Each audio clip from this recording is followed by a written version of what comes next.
چانڈیو صاحب آپ کے پاس آؤں گا، یہ بتائیے کہ ذوالفقار علی بھٹو صاحب کا ریفرنس 11 سال بعد سپریم کورٹ نے ٹیک اپ کیا آج، اور کیا سابق وزیر اعظم ذوالفقار علی بھٹو کو بھی انصاف مل پائے گا؟ اور پھر وہی بات کہ جنہوں نے ان کو اس طریقے سے غلط ٹرائل کر کے ان کو پھانسی پہ لٹکایا، ان کا انصاف ہو پائے گا؟ کاشف صاحب دیکھیں، یہ تو ایک اوپن سیکرٹ ہے کہ، اور اب تو دنیا میں اس میں کسی کو شک نہیں ہے، اور اس سے پہلے پاکستان کے بڑے معتبر جج اس زمانے میں جو بینچ میں تھے، جسٹس درا پٹیل صاحب، ان کے بیان ریکارڈ پر ہیں۔ بعد میں نسیم حسن شاہ صاحب نے اس پر اپنے انٹرویو میں بیانات دیے تھے، تو اس میں تو کوئی شک نہیں ہے کہ ذوالفقار علی بھٹو کا جو قتل تھا وہ ایک عدالتی قتل تھا، جس میں اس وقت کی اسٹیبلشمنٹ، ضیاءاللہ کی حکومت اور امریکہ کے بارے میں اب تو یہ شواہد دنیا جہاں میں موجود ہیں کہ وہ دونوں قوتوں کا اتفاق تھا، اور اس نیکسس کے نتیجے میں عدلیہ نے وہ فیصلہ دیا تھا جو ایک کھلا راز ہے۔ اب آئیے، جو آپ نے بات کی کہ 11 سال کے بعد یہ کیس کھولا گیا ہے، تو میں تو آپ کی جو پہلی بات آپ نے خود کی اسی کی تائید کروں گا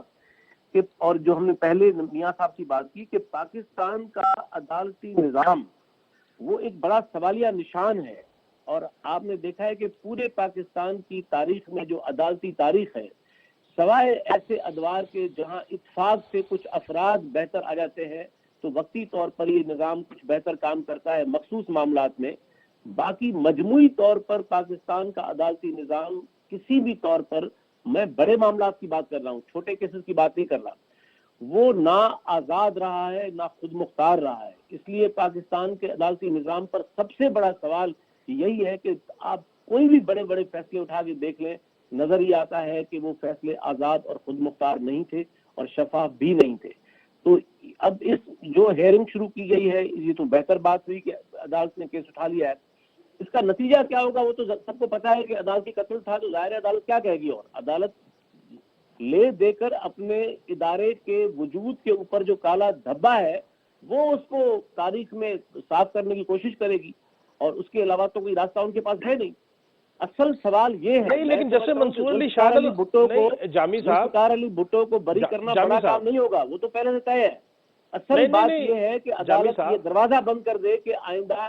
عدالت جو ہے وہ پاکستان کی عدالت عالیہ جو ہے وہ اسٹریٹجک اور سیاسی طور پر ایک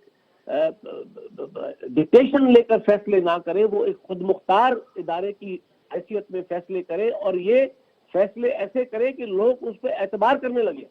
تو میں سمجھتا ہوں کہ پاکستان کی عدالت کا سب سے بڑا بحران یہ ہے کہ اس تاریخی پورے تسلسل میں وہ پاکستان کے عوام کا اعتماد کھو چکی ہے، اور اس اعتماد کو بحال کرنے کے لیے صرف کوئی سیریمونیل، کوئی سمبولک فیصلے نہیں کرنے پڑیں گے، عملاً ثابت کرنا پڑے گا ایک پروسیس کے اندر کہ یہ ادارہ واقعی پاکستان کے آئین کے ماتحت ہے، اور اس ادارے کے اندر شفافیت ہے، اور فیصلے جو ہوتے ہیں وہ آزاد اور خود مختار حیثیت میں ہوتے ہیں، جو کہ ایک سمجھتا ہوں کہ اس ہیئرنگ کا نتیجہ پہلے سے واضح ہے، لیکن اصل سوال عدالت کی خود مختاری کا ہے کہ جو آپ کے سامنے ہے۔ ٹھیک ہو گیا۔